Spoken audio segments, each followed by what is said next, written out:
Então, quando a gente fala por que que é tão difícil tratar a obesidade, né? Então, o emagrecimento, muitas vezes as pessoas olham o emagrecimento apenas como o processo de perda de peso, tá? Eu vou tirar os comentários aqui, tá, pessoal? Depois não. Então, o emagrecimento, muitas vezes as pessoas olham só para a fase de perda de peso, né? Mas o emagrecimento, se você for estudar ele de uma forma mais ampla, ele, na verdade, ele inclui três fases. A fase de perda de peso, né?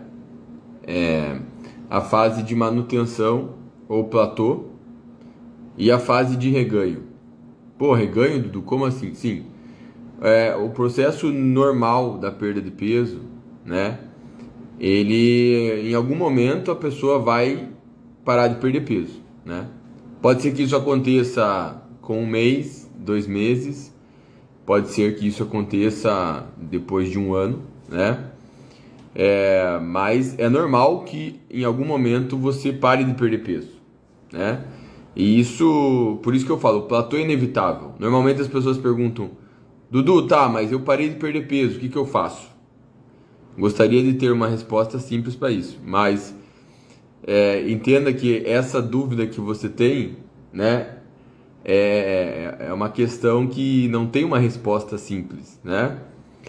Por quê, pessoal? A gente tem que entender o que é platô, mas antes de falar disso, vamos entender que o platô é o de menos. Por quê? Porque o normal é que as pessoas elas queiram saber como continuar perdendo peso, ou seja, eu quero continuar a ter resultado, né? Eu não quero parar de ter resultado, eu quero continuar a ter resultado. Só que em algum momento, mesmo que a pessoa consiga quebrar um platô, por exemplo, ela vai chegar em outro platô, né? Ou seja, a gente sabe que quanto mais peso você perde, mais difícil fica, tá? Isso é normal. Quanto mais peso se perde, mais difícil fica. E em algum momento você para de perder peso, né? E bom se fosse se você parasse de perder peso e você chegasse no seu resultado, o resultado desejado. Então o cara lá que quer perder 20 quilos, ele chega. Isso quase nunca dá certo, ou seja, você ter uma meta e aquela meta ser realizada. Isso é uma coisa que o profissional ele tem que ter consciência disso. Por quê? Porque os nossos pacientes, eles têm expectativas muito irreais, né? Muito irreais. São poucos pacientes que têm expectativas mais realistas. Normalmente, não vou nem falar que é uma questão de bom senso e tal. Por quê? Porque as pessoas não têm conhecimento sobre fisiologia do emagrecimento. Então, não dá para esperar que elas tenham uma noção realista do que realmente é possível conquistar com o processo de emagrecimento, tá? E em algum momento que você para de perder peso, a tendência é ter uma recuperação. Essa recuperação da perda de peso é inevitável, tá? Também, pessoal. Ah, Dudu, quer dizer então que todo mundo recupera depois de um tempo? Normalmente a pessoa, o indivíduo, por exemplo, que faz bariátrica, vamos supor que o cara consiga perder 50 quilos. E ele saiu lá, por exemplo, de 130 quilos e chega em 80 quilos. É normal que ele vá recuperar parte do peso. Talvez alguns, os indivíduos mais bem-sucedidos, eles recuperam pouco. Então o cara desceu, por exemplo, para 180 e vai subir lá para 185.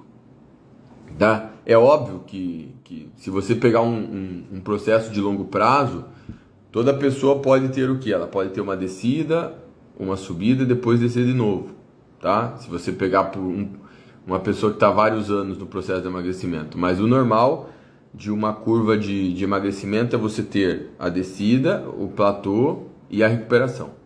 Essa recuperação, normalmente, a pessoa recupera normalmente. A maioria das pessoas tende a recuperar quase todo o peso perdido.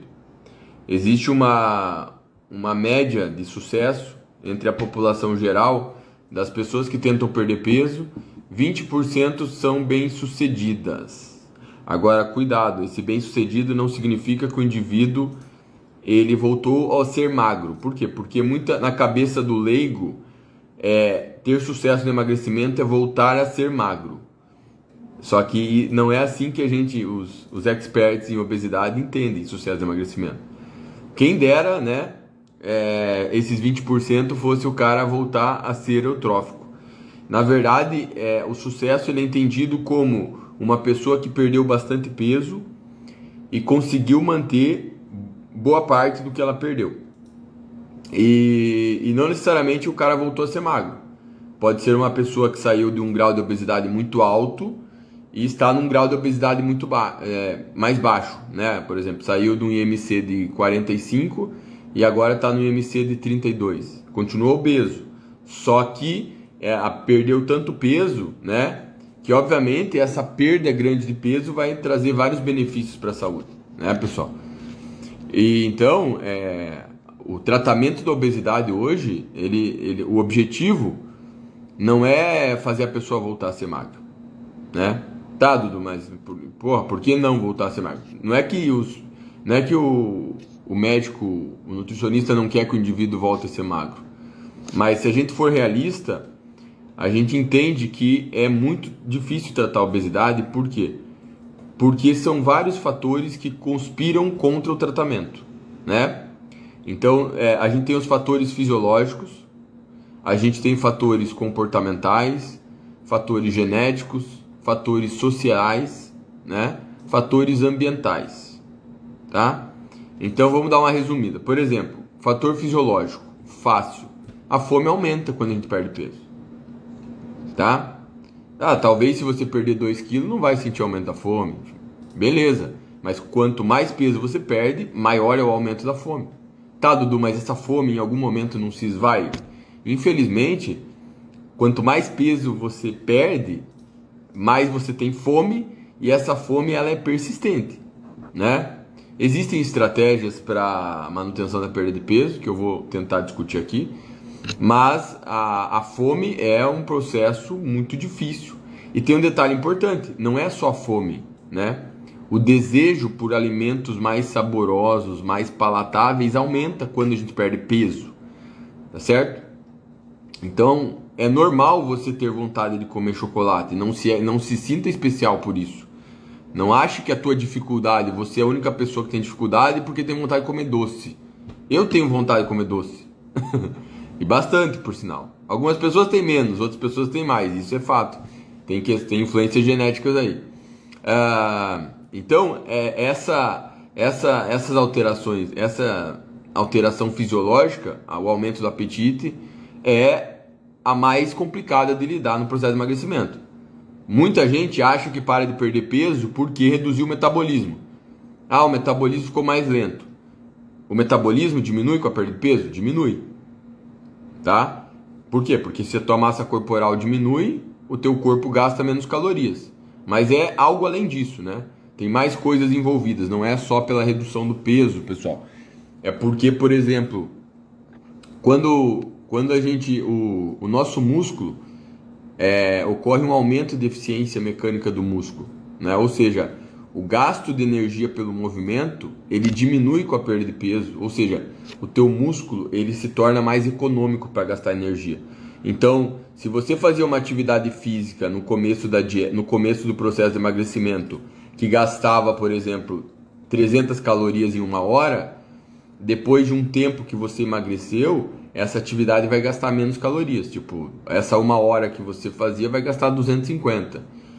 Então, tem esses detalhes importantes também. Mas o principal fator que dificulta o emagrecimento, pensando no fator fisiológico, é o aumento da fome. E isso é mais complicado, por quê? Porque a gente vive num ambiente obsogênico, né? O que é o ambiente obsogênico? É o fato de a gente estar cercado por um ambiente, né? Por exemplo, imagina se você fosse fazer dieta isolado lá no meio do mato e tivesse lá só para comer coisas básicas, frutas, vegetais, comida racionada. Você seria obrigado a comer aquilo e seria inevitável. Você passaria fome, mas você ia sobreviver.